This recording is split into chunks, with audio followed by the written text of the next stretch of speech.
Les gens, on a manqué friser la catastrophe. Bon, j'exagère un peu, mais j'avais un truc coincé entre les dents, en plus, les dents de devant. Ça aurait pas été très glamour pour vous, à voir. Écoutez, bonjour tout le monde, j'espère que vous allez bien. Bon retour à vous, j'espère que vous êtes en forme. Et en tout cas qu'on va passer un bon moment ensemble. Aujourd'hui, je vous parle d'un sujet qui m'est cher, mais je pense que vous le savez déjà parce que vous avez vu le titre. On va parler de crème solaire de parapharmacie et j'ai la voix un peu prise. Est-ce que vous entendez? Je sais pas si vous allez l'entendre, mais en tout cas, moi, je le sens. Ça fait longtemps que je vous ai pas fait un petit peu un tour de solaire de parapharmacie. Et je me dis aussi qu'il va falloir que je recommence un peu à regarder les solaires japonais et également les coréens pour pouvoir en commander. Et puis vous faire aussi une autre vidéo sur deux types de solaires. Les solaires que je vais vous présenter aujourd'hui, ce sont donc du coup des solaires de parapharmacie. Il y en a certains qui sont, c'est vraiment de la haute protection, UVA en particulier. Ce sont tous des SPF 50+, mais vous me connaissez. Et il y a aussi d'autres solaires. Peut-être que la protection UVA est plus élevée que la recommandation en Europe, mais je peux pas vous mettre ma main à couper, donc je peux pas vous dire. En tout cas, ils sont très intéressants. L'avantage qu'ils ont, c'est, comme je viens de vous le dire, ce sont des solaires de parapharmacie. Donc pour vous, c'est beaucoup plus simple peut-être à trouver. Je sais que pour certains et certains d'entre vous, vous préférez. Et ce que je vais essayer de faire, parce que il n'y a malheureusement pas de solaire parfait, hein. Le solaire parfait, universel pour tout le monde, alors non, ça n'existe pas. C'est un peu comme la crème hydratante. Il faut vraiment l'adapter à son type de peau et comment dire, et à vous-même quelque part, à vos petites habitudes, quoi. C'est un peu ça, parce qu'il y a toujours un truc qui cloche. C'est comme ça. Juste avant, pour commencer, c'est une petite astuce. Ça, c'est une crème hydratante de chez SVR, où je crois que tout est sourcé en France, non? C'est en France ou en Europe? Enfin, en tout cas, tout a été fait en sorte que même les ingrédients, en fait, sont européens. Il me semble même que c'est en France et tout est recyclable. C'est pas pour ça que je vous en parle, hein.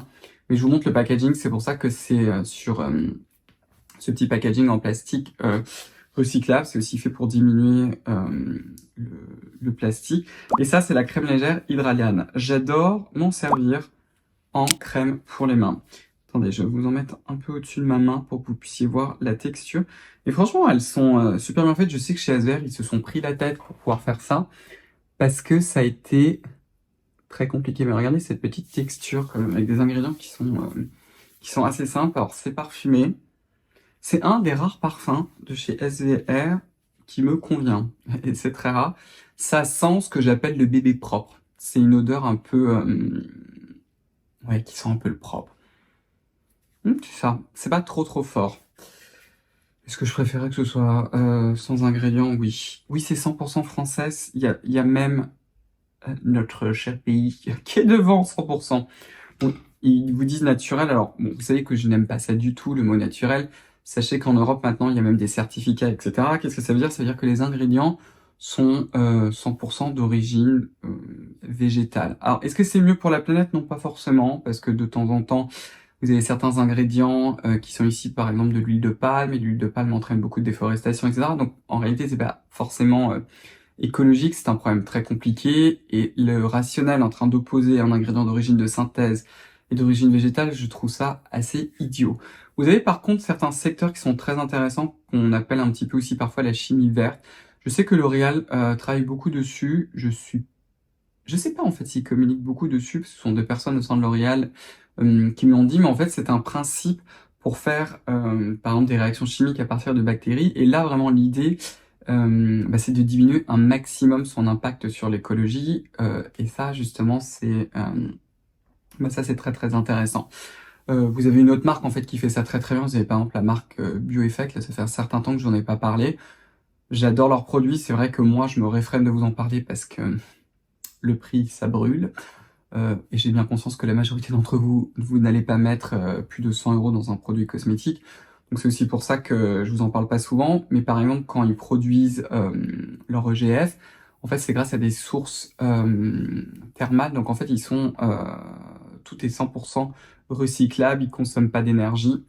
Enfin, ils consomment que des énergies renouvelables, on va y arriver. Enfin bref, donc je trouve que ce sont des démarches ultra intéressantes. Pourquoi est-ce que je suis parti là-dessus pour vous parler des solaires? J'en sais rien. Mais enfin bref, on va quand même revenir à nos moutons. Ah oui, c'est parce que je vous parlais de cette crème hydratante qui du coup est top pour en crème pour les mains pour tous les jours. Et je trouve que le packaging à glisser dans une poche de manteau, dans un sac, c'est super pratique parce que en ce moment avec le froid, mes mains sont en souffrance. La vaisselle, enfin vous savez les trucs sympas de la maison qui vous détruisent les mains. Bon, vous avez compris. Donc on va partir sur les solaires.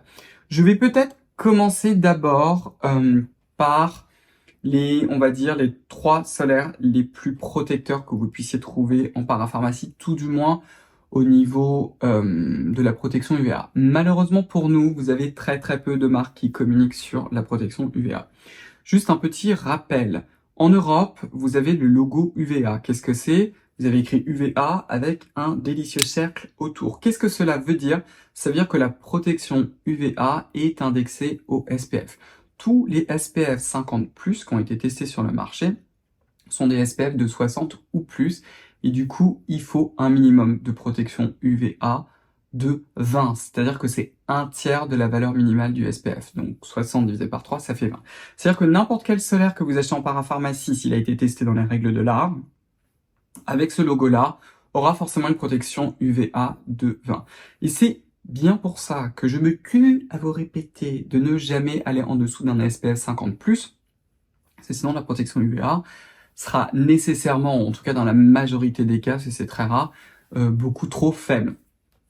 L'autre chose aussi, il n'y a aucun rationnel à se dire « Ah mais les UVA sont pires que les UVB ». Ça c'est un truc que j'ai vu passer sur les réseaux, les UVA pénètrent plus profondément dans la peau, donc oh là là mon dieu ils sont dangereux, je suis là mais les gens, les UVB ça crée carrément des mutations dans l'ADN / cancer et compagnie. Et les UVA aussi. Je suis là, non, on va pas commencer à se dire qui est le pire, dans les deux sont le pire, point barre.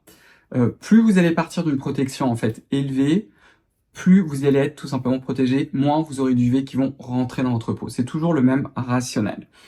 Oui, donc voilà. Les premiers solaires que je vais vous présenter, ils sont pour qui? Ça va être en fait des solaires avec une très haute protection UVA que vous pouvez trouver en parapharmacie. Ceux-là, l'avantage qu'ils ont, c'est que comme ils ont une haute protection UVA, c'est évidemment les plus anti-âge, et c'est ceux que vous allez pouvoir utiliser quand ça va être dans des conditions pas très sympas. Vous allez passer beaucoup de temps dehors, même en hiver, hein, à la montagne, tout simplement. Peut-être que vous allez faire du ski, à la plage évidemment, parce que peut-être que vous allez partir dans une destination au soleil. Vous avez la chance de vivre dans un pays ensoleillé, ou je sais pas, vous êtes peut-être dans les Antilles françaises, à l'île de la Réunion, enfin bref, à Mayotte, enfin bref, vous avez compris, dans un endroit où il y a énormément de soleil. Et aussi pour celles et ceux d'entre vous où vous avez des problématiques en anti-âge assez particulières. Je pense par exemple à celles et ceux d'entre vous qui souffrez d'hyperpigmentation, que ce soit sous la forme de mélasma ou de taches, que vous savez que vous passez du temps dehors, c'est vraiment le type de solaire que je vous recommande après certains traitements en médecine esthétique, typiquement, où il va vraiment falloir avoir une éviction au niveau du soleil. Ça, c'est le type de solaire que je vais vous recommander. Ça peut être également, vous dites là c'est bon quoi, moi je veux vraiment une routine anti-âge de l'espace. Vous êtes peut-être en période de tolérance en ce moment, et donc du coup vous avez besoin d'un solaire qui va être encore plus fort. Tout le rationnel est là. Donc les premiers, et ça je pense que c'est ceux qui sont vraiment de très très loin les plus intéressants qu'on a en parapharmacie, ce sont 2 de chez La Roche-Posay dans la gamme Anthelios. Enfin c'est 3 même exactement. Vous avez d'abord l'Anthelios UV-Mune 400, le fil invisible. Je vous avais fait justement toute une vidéo sur le nouveau filtre qui se trouve à l'intérieur, qu'ils ont nommé UV-Mune 400. Ce n'est pas le nom que vous allez retrouver dans la liste des ingrédients, mais qui a la caractéristique en fait de filtrer les UVA très très longs. Et qui s'arrête pile au niveau du domaine visible. Qu'est-ce que ça veut dire concrètement? Ce qui va en fait impacter votre peau, ce sont les UVB, les UVA de type 2 et ensuite les UVA1 de type 1 qui vont entre guillemets se prolonger dans le domaine visible avec la lumière violette qu'on pense, en fait ce qu'on appelle aussi le bleu intense, mais peu importe le nom, de haute énergie. Le bleu de haute énergie c'est plutôt son nom scientifique quand je vous le traduis en français. On pense aussi que ça a des effets délétères, que ça crée des réactions d'oxydation, etc. Le filtre que L'Oréal en fait a développé va vraiment filtrer ces UVA très très longs, très très proches de la lumière visible, et ça s'arrête pile au visible. Du coup, on n'a pas d'effet blanchissant. Vous avez plein d'autres filtres sur le marché qui sont blanchissants et qui vont aussi protéger dans ce domaine-là. Leur défaut, évidemment, c'est qu'ils sont blanchissants, ce qui n'est pas le cas de celui-ci. Celui-ci, normalement, il a une protection UVA similaire à l'ancienne version. Donc c'est aux alentours de 40. Je crois que c'était à peu près 46, mais on va considérer que c'est une protection UVA de 40. Pour la valeur du SPF, je ne la connais pas. C'est un 50+, donc c'est 60 ou plus. Et celui-ci, le fluide, est comme son nom l'indique, un fluide. Donc si je le secoue, il faut vraiment d'ailleurs bien le secouer. Il a beaucoup d'alcool. Donc il a des défauts, ce solaire-là. Le premier, c'est celui que je viens de vous dire, tout simplement. Il a beaucoup d'alcool. De ce fait-là, si jamais vous avez la barrière cutanée altérée, c'est foutu. Ne mettez pas ça sur votre peau, sinon vous allez danser. Mais pas gentiment, vous n'allez pas être très content de danser. Hein. Ça va vraiment piquer. Autre chose aussi, malheureusement, c'est qu'il a de l'avobenzone. C'est le solaire dont je me suis servi quand j'étais à New York l'été dernier. Je vais raconter un peu mes aventures. Si vous voulez, d'ailleurs, vous pouvez aller voir ma story en story permanente, dans les stories à la une sur mon compte Instagram, vous avez tout. Si vous voulez voir un peu des morceaux de mon voyage que je vous avais un petit peu emmené avec moi. Et j'avais été obligé de me servir de celui-ci, parce que ma valise, j'avais pas retrouvé ma valise, c'était le seul que j'avais sur moi. Enfin bref, ce truc m'a flingué la peau. Parce que moi, je ne supporte pas la vobenzone. Ce n'était pas votre cas, mais... Vobenzone plus alcool, laissez tomber. Heureusement pour moi, j'avais le masque LED nuance, parce que je me le trimballe toujours avec le casque, qui était dans mon sac, et donc je le faisais tous les jours pendant 30 minutes pour essayer d'apaiser le business. Mais quand je suis rentré à Paris, 4 jours de ça, à ma peau, elle était en mode c'est game over pour toi, mon coco. Hein. Parce que j'y suis sensible. Ça peut vous arriver. Si vous n'êtes pas sensible à la vobenzone, c'est pas grave. La question que j'ai toujours, ah mais comment on sait si je suis sensible? Bah, vous faites un test, tout simplement. Vous pouvez le tester sur le côté. Et s'il ne vous convient pas, vous ne le jetez pas. Vous le mettez sur les mimines, par exemple. Moi, je l'achète souvent, en fait, pour les mains, tout simplement. Enfin, bref. Donc ça, c'est son défaut. Son défaut, c'est qu'il a de la vobenzone. Deuxième défaut, c'est qu'il est très, très liquide. Donc, secouez-le bien, parce qu'il a une délicieuse bille. Et vous allez voir. Ah mon Dieu! J'en ai mis sur mon pantalon. Ça a glissé. C'est de l'eau. Alors pourquoi est-ce que c'est un défaut? Attendez, je vous montre quand même, mais regardez ça. Voilà, on peut pas faire plus fluide. Le problème, en fait, c'est que quand vous allez le mettre, du coup, comme il s'étire en plus énormément, bah, on va pas en mettre beaucoup et on va l'étaler. Comme il est très liquide, il est entre guillemets plus léger, il a une densité qui est plus faible. Donc pour arriver à 1 gramme, il faut vraiment y aller. Donc s'il vous plaît, il faut en mettre beaucoup. Moi, je vous recommande carrément de le mettre en 2 fois. Alors, soit vous êtes puriste, je vais vous le laisser là juste en bas.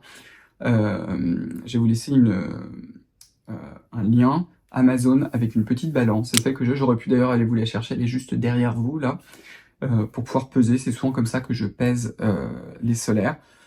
Vous pesez pour avoir un peu plus d'1 gramme, à peu près 1,10 gramme ou 1,20 gramme. Moi j'utilise souvent, je porte des lentilles de vue, en fait je garde le petit truc en plastique dans lequel ça donne, je m'en sers pour pouvoir peser la dose solaire. Vous n'êtes pas obligé de le faire à chaque fois, mais comme ça vous vous rendez compte et vous allez voir que ça fait vraiment beaucoup. 1 gramme c'est juste pour le visage, de nouveau 1 gramme pour le cou. Donc en réalité c'est beaucoup. L'autre défaut aussi qu'il va avoir sur les peaux très très claires comme la mienne, c'est que ça va un petit peu vous jaunir aussi le visage. Vous pouvez contrecarrer tout ça en utilisant par exemple, bon, soit vous portez du maquillage, il fonctionne bien sous le maquillage je trouve. Vous pouvez aussi porter une poudre rose. Si vous mettez une poudre rose par-dessus, en fait le rose c'est l'opposé du jaune, donc ça va un petit peu contrecarrer si c'est quelque chose qui vous gêne. Ça c'est le premier solaire. Le second solaire, c'est le même que celui-ci, sauf que c'est la version Oil Control, dans lequel on va retrouver de la poudre de silice tout en haut et qui est très matifiante, qui est très bien réussie.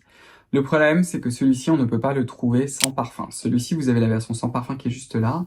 Ça, on aime beaucoup. Vous avez, par contre, l'Oil Control qui, malheureusement, a du parfum. J'aimerais beaucoup que La Roche-Posay nous la sorte en version sans parfum.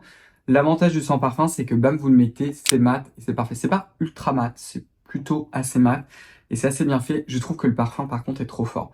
Je ne le retrouve pas, il est quelque part au fond d'un tiroir, je peux pas vous dire. Donc voilà. L'autre version, c'est la version crème. Pareil, je l'ai paumée, elle est quelque part aussi dans la stratosphère. Il faut vraiment que je range les cosmétiques, hein, mais c'est aussi un niveau 1400, c'est la version crème tout simplement, qui est très intéressante en ce moment en hiver. Quand vous avez besoin d'un peu plus de nutrition, vous utilisez la crème et l'avantage c'est qu'il y a une pompe. Et donc avec la pompe, ils vous font 5 pompes et demie. À peu près avec 5 pompes, vous êtes pile à 1 gramme. Si vous faites 5 pompes et demie, vous avez à peu près 1,10 gramme, quelque chose comme ça, parce qu'une pompe en fait ça fait 0,2 grammes. Bref. Donc c'est à peu près ça, l'avantage de la pompe, c'est qu'on se fatigue pas, vous n'avez même pas besoin de peser, bim bim. Vous savez, la crème va être un peu plus émolliente. Elle est pas archi grasse, mais en hiver, ça peut valoir le coup. Je trouve, en tout cas sur moi, qu'elle est un peu moins jaunissante que le fluide, je peux pas exactement vous dire pourquoi. Elle a aussi toujours de l'alcool et de l'avobenzone, et elle existe sans parfum, donc c'est un des problèmes. Vous avez ensuite, en fait, exactement l'équivalent, c'est à quelque chose près la même formule, sauf qu'en fait, c'était l'ancienne formule avant le filtre UV 1400. Chez Vichy, vous en avez deux. Vous avez la version classique qui s'appelle la Daily Age, qui se présente comme ça. Et vous avez cette version-là, qui est la version Progress, qui s'appelle la UV Clear, le fluide anti-imperfection. Je pense que en réalité, comme d'habitude chez La Roche, chez le groupe L'Oréal, parce que Vichy et La Roche-Posay, c'est le groupe L'Oréal, ils nous ont recyclé la même formule. Ils l'ont un peu bidouillé, je crois qu'ils ont rajouté un peu de niacinamide chez Vichy, et je crois aussi un peu de Vitrocella, qui est un de leurs ferments qu'ils utilisent beaucoup chez Vichy. Quelque chose près, c'est exactement la même chose. Je sais que pour certaines et certains d'entre vous, vous préfériez l'ancien fluide. C'est pour ça que je vous le précise. Dans ces cas-là, allez chez Vichy. Malheureusement, chez Vichy, il n'y a pas d'alternative sans parfum. Et vous avez aussi l'alternative pour peau grasse, qui est très bien. Donc là encore, on secoue à mort. Il est très très liquide. Hein. C'est la même formule que chez La Roche-Posay. Donc voilà. Je vais vous le montrer, et c'est légèrement rose, et c'est de l'eau, comme vous pouvez voir. Donc c'est exactement les mêmes critiques. Il y a aussi de l'avobenzone dedans. Et ça sent... c'est la même odeur que vous avez dans la gamme Normaderm. Moi, j'aime pas trop, et en plus, je trouve que ça sent trop fort. Et celui-ci, il reste un petit peu sur ma peau. Je l'ai essayé une ou deux fois, mais pas trop. Mais il est très bien. Ce que vous pouvez aussi faire, je vous donne le petit truc, c'est que ces versions pour peau grasse, si vous n'avez pas forcément besoin sur le visage, vous pouvez les mettre en fait sur le cou. Alors quand vous faites ça, vous mettez un débardeur, vous êtes buste nu, enfin vous faites ce que vous voulez. Hein. Mais ce que je veux dire, c'est qu'il ne faut pas qu'il y ait le contact avec les vêtements. Vous mettez votre solaire, vous attendez qu'il sèche. Si possible, vous en mettez un bien matifiant. Et ensuite, vous pouvez prendre une poudre transparente. Vous la mettez là où votre vêtement va toucher pour limiter un maximum le transfert, parce que j'ai souvent la question. Donc ça, ce sont ceux qui ont probablement la protection UVA les plus élevées. Les autres dont je vais vous parler, malheureusement, les marques ne communiquent pas dessus. On va parler de deux petits nouveaux. Est-ce que je vous en ai parlé? Il y en a un, je viens de vous en parler. L'autre, j'ai dû vous en parler très brièvement sur Instagram.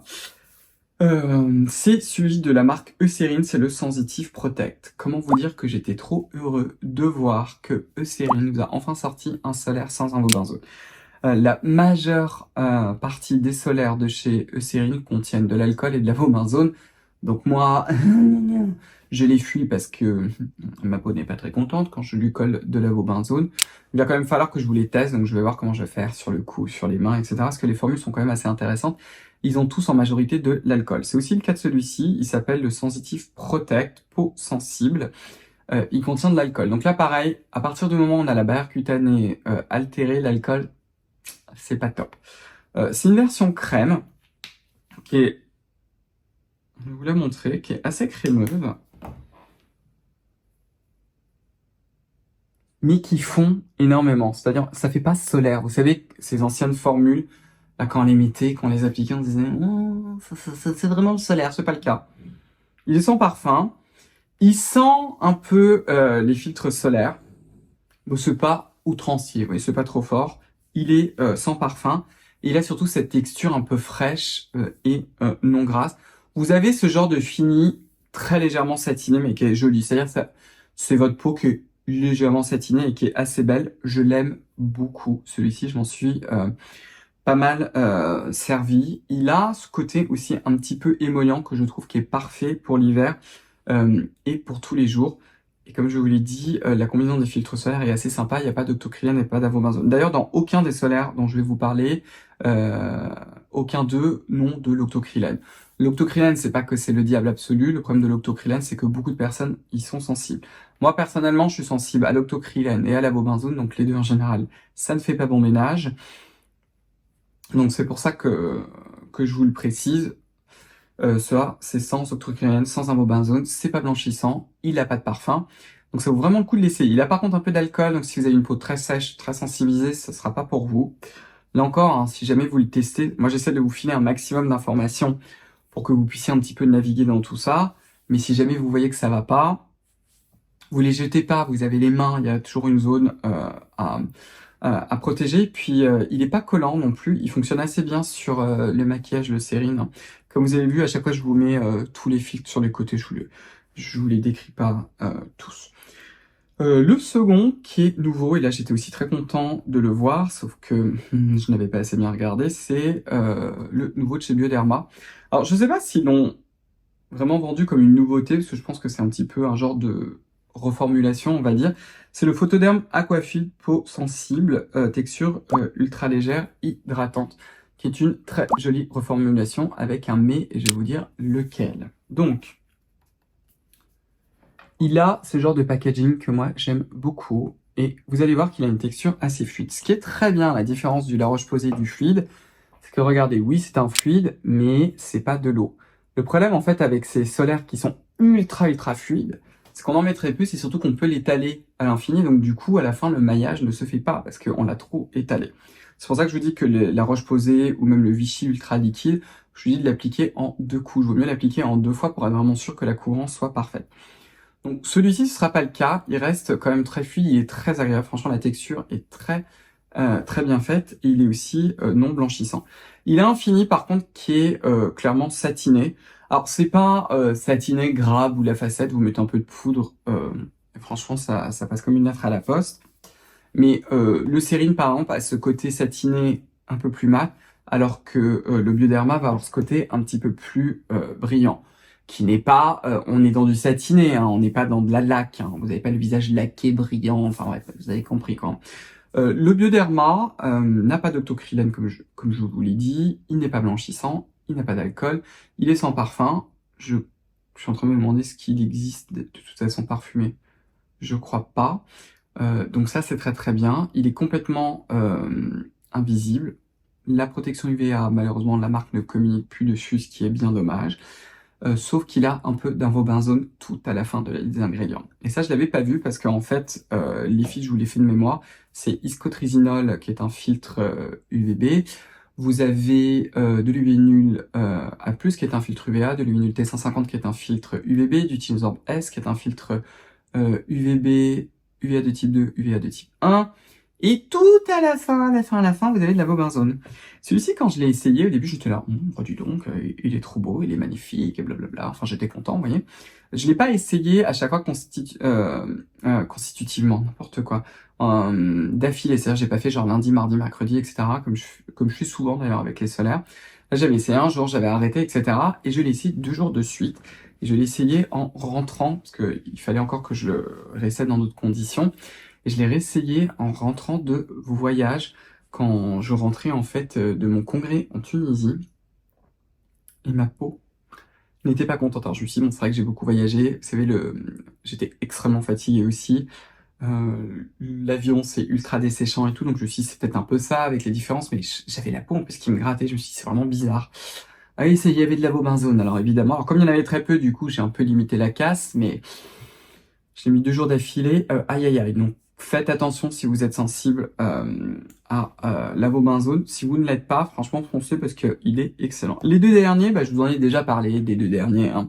Vous avez le Garancia, le fluide, incroyable douceur, invisible, qui est excellent, système de filtration très particulier, qui change beaucoup de ce qu'on trouve d'habitude. Il est sans parfum. Là, je suis très content parce que c'est un des rares produits de chez Garancia qui soit sans parfum. Il a une texture émollente, donc ma main va être protégée là. Bon, je sais pas de quoi, parce que tous les rideaux sont fermés, il y a 0 soleil ici, mais bon. Mais vous avez cette texture qui est très émollente, qui glisse à l'infini. C'est comme s'il y avait beaucoup de silicone glissant. Il n'y en a pas, hein. C'est fait sans silicone, mais c'est ultra agréable. Il a un fini satiné qui vous fait une jolie peau. Il y a un peu de poudre de riz aussi dedans qui est matifiant. Si vous avez la peau grasse, il va pas vous convenir. Mais sinon, il va fonctionner. Moi, j'aime beaucoup parce qu'il fait une peau très belle. Son défaut, c'est que chez certaines personnes, il va pelucher. Je ne peux pas, ça c'est un truc que j'ai dit, je peux pas vous l'assurer, vous dire oui, chez vous ça va pelucher, chez quelqu'un d'autre ça ne va pas pelucher, je ne sais pas pourquoi. Enfin, je pense savoir pourquoi, parce que vous avez dedans un polymère assez particulier qui absorbe aussi un petit peu le gras. Je pense que ça vient de là et que chez certaines personnes, leur peau le déstabilise, ou certaines choses que vous mettez dessous. Chez moi, il ne pèle jamais, ou presque. Hein. Il y a une fois, je crois que j'ai réussi à le faire pelucher, je sais même plus sur quoi c'était, et c'est très peu. Claire l'a aussi essayé, parce que vous savez, Claire travaille avec moi, et chez elle aussi, il n'a jamais peluché. Il est très très beau, il est très légèrement jaunissant aussi sur la peau, parce qu'il a de la xanthine, qui est un pigment antioxydant qui est extrait d'une algue. Alors est-ce que ça fonctionne en topique, j'en sais rien, mais sachez en tout cas, excusez-moi, je vous ai fait bouger. Oui, est-ce qu'il est antioxydant quand il est mis à la surface de la peau, j'en sais rien, mais en tout cas, il a ce côté légèrement jaune, donc ça peut gêner certaines personnes quand vous êtes très très clair de peau, mais il a très très peu de couvrance, quoi. Et il est vraiment très beau, quoi. Le dernier, je sais pas combien de fois je vous en ai parlé, c'est évidemment celui de chez SVR, le Blur, le Sun Secure, la crème Blue Shooter optique, et c'est la version sans parfum que moi je vous recommande, qui existe aussi en version teintée. La version teintée, malheureusement pour nous, a du parfum. Donc bon, si vous n'avez pas de problème avec le parfum de la gamme Sun Secure, allez-y. Si vous avez un problème, laissez tomber. Je vous avais fait toute une vidéo l'année dernière parce que ça a été une grosse reformulation, parce que déjà c'est passé en SPF 50+. Il est un peu moins, je trouve, pigmenté que les anciennes versions, parce que celui-ci, il a cette teinte un peu pêche. Alors moi, ça me colore un peu la peau. Pas beaucoup, mais un peu. Mais par exemple, si je le remets vraiment 2 fois, je sais pas si vous allez le voir, mais il a cette teinte un peu pêche. Moi, ça va un peu me foncer le visage. Alors, c'est très bien pour YouTube, hein, qu'on soit clair. Il a ce côté, en plus, matifiant, vraiment blurring sur la peau. Moi, ce que je vous recommande pour pouvoir l'appliquer, en fait, c'est d'en appliquer plusieurs points sur le visage et ensuite massez-le, en fait. Si vous en mettez pas un gros pâté, vous essayez de l'étaler. Donc, vous faites plein de petits points. Et en plus, comme il a ce fini mat, si vous n'avez pas envie de vous embêter avec de la poudre, du machin, du truc, celui-ci sera parfait. Il est compatible aussi avec énormément de maquillage. Ça, je trouve qu'en solaire de tous les jours, pareil avec les Garancia, les deux, là, ils sont quand même très très forts, parce que c'est votre peau, en fait, en plus jolie. Vous avez en plus ce côté émollient avec le Garancia. Quand on a la peau un peu sèche, qui a vraiment besoin de ce réconfort, vous allez l'avoir, par exemple. Vous avez aussi le Cérine, qui a un très très joli fini. Et puis voilà, là je crois qu'on a fait le tour. Est-ce que vous allez voir là? Je sais pas si vous allez voir un peu la différence de couleur. Là c'est le Blur. Si vous allez voir un peu comment ça rehaussait le teint. Oui, ce que je voulais vous dire aussi, c'est que le Blur, la version teintée aussi, est très très jolie. Si jamais vous pouvez essayer, parce que vous avez quand même beaucoup de solaire teinté en parapharmacie, c'est des horreurs. C'est jaune orangé, c'est pas du tout le cas du Blur. Teinté, malheureusement il y a du parfum. Moi je hais le parfum de la gamme Sun Secure, maintenant je le déteste. Avant je l'aimais vraiment pas, mais alors là maintenant je l'ai en sainte horreur, il me colle mal à la tête carrément. C'est peut-être pas votre cas. Si c'est pas votre cas et que si ça vous fait mettre du solaire tous les jours, par pitié courez et allez l'acheter. Donc voilà pour cette petite review, hein. Pensez, j'arrête pas de le répéter, mais vraiment l'anti-âge le plus puissant qu'on ait en cosmétique, c'est ça, ce sont les solaires, c'est ce dont je viens de vous parler. Puis écoutez, on va se retrouver dans une prochaine vidéo. En attendant, si cette vidéo vous a plu, je vous invite à me donner un pouce bleu, à commenter juste en bas, à vous abonner, à enclencher la cloche des notifications. Rejoignez-moi sur Instagram, comme je vous ai dit, il y a de la preview, il y a plein de petites choses. Vous pouvez également rejoindre le compte Instagram de ma propre marque, ici la.beauty. Puis écoutez, on va se revoir très très vite dans une prochaine vidéo. Bye bye les bisous. Only knows, only knows.